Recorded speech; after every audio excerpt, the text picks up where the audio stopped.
Hello, I'm Elena. Today we need to talk about one of the most devastating experiences a human heart can endure: betrayal, infidelity. If you are watching this, you are likely in a world of pain. Whether the discovery was yesterday or years ago, the wound is profound.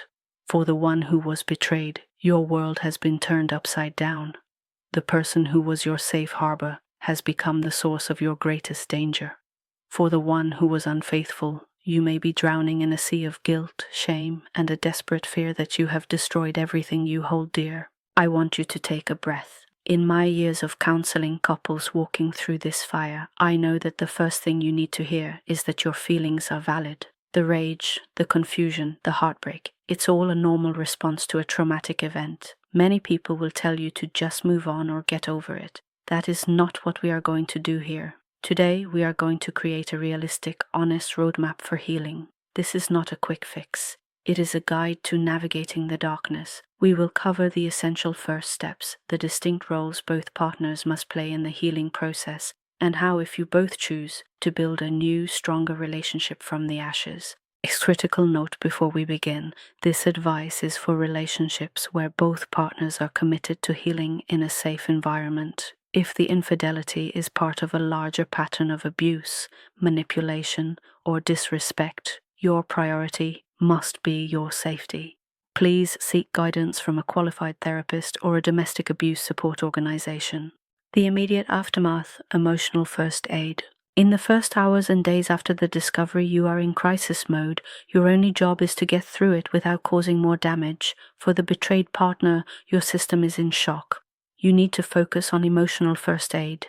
This means do not make any major decisions. Don't decide to divorce, move out, or post about it on social media. You are not in a state to make life-altering choices. The only decision you need to make is to get through the next 24 hours.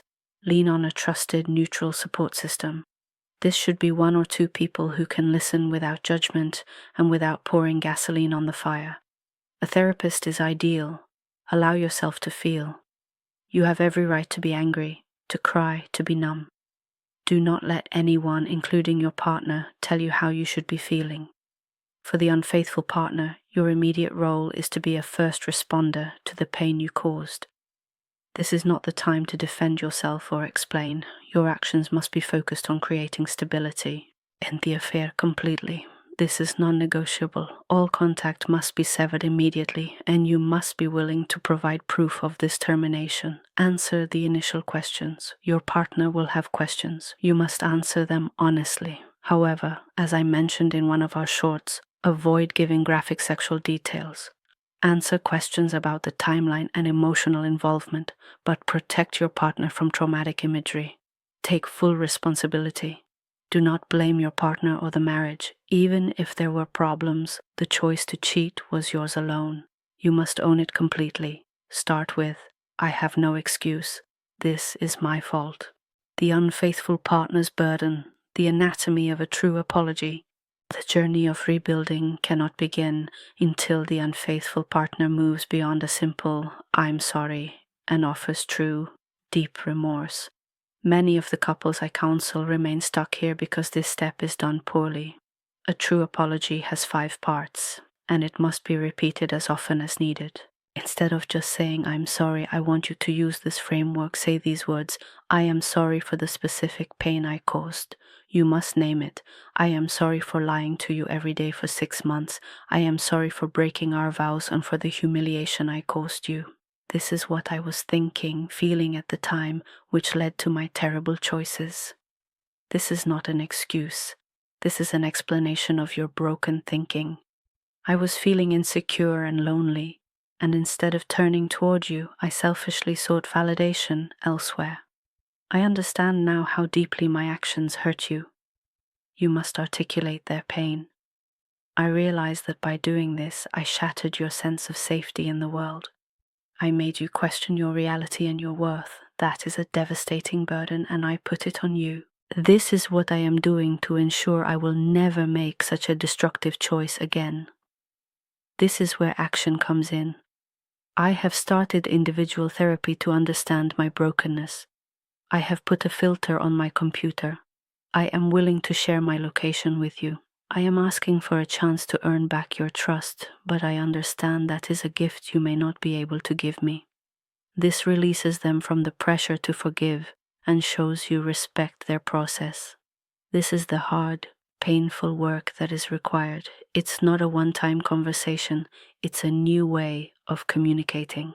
The betrayed partner's journey, navigating the waves of grief. If you are the betrayed partner, your path is one of grieving. You are grieving the relationship you thought you had. The waves of emotion will be unpredictable.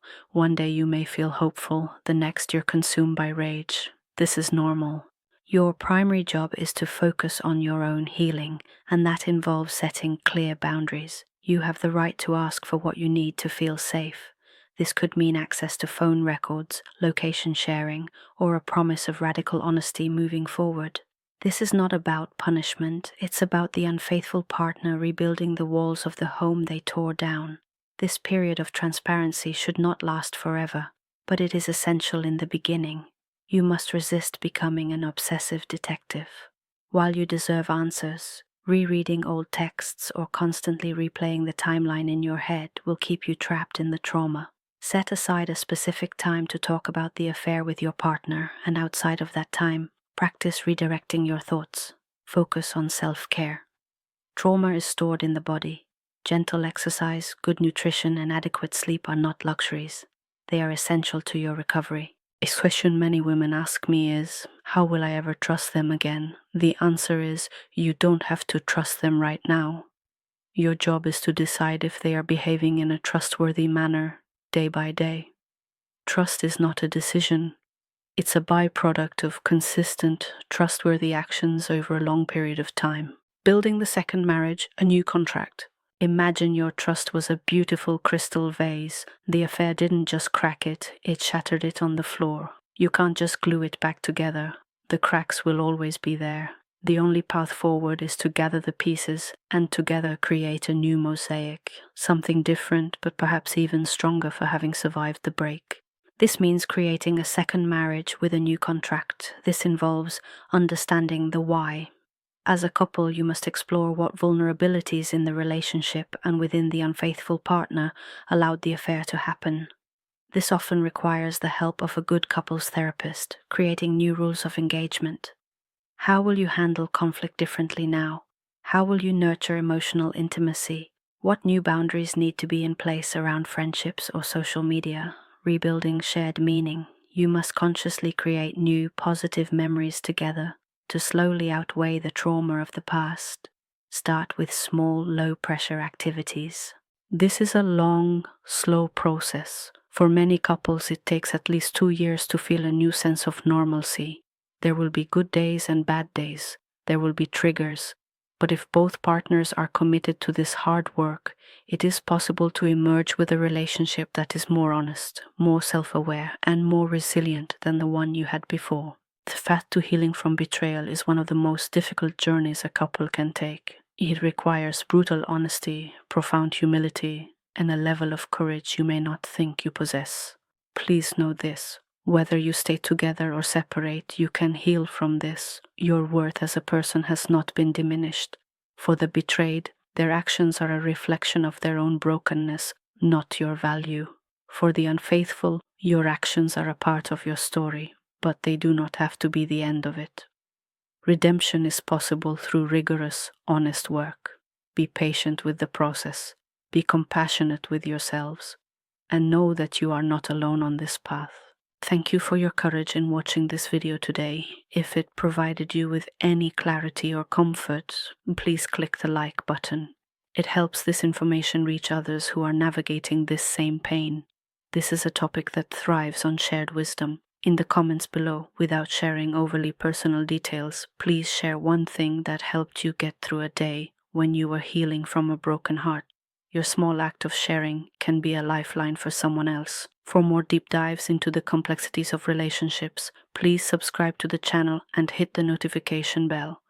Remember, healing is not a straight line. Be gentle with yourself. You are doing the best you can with an incredibly difficult situation.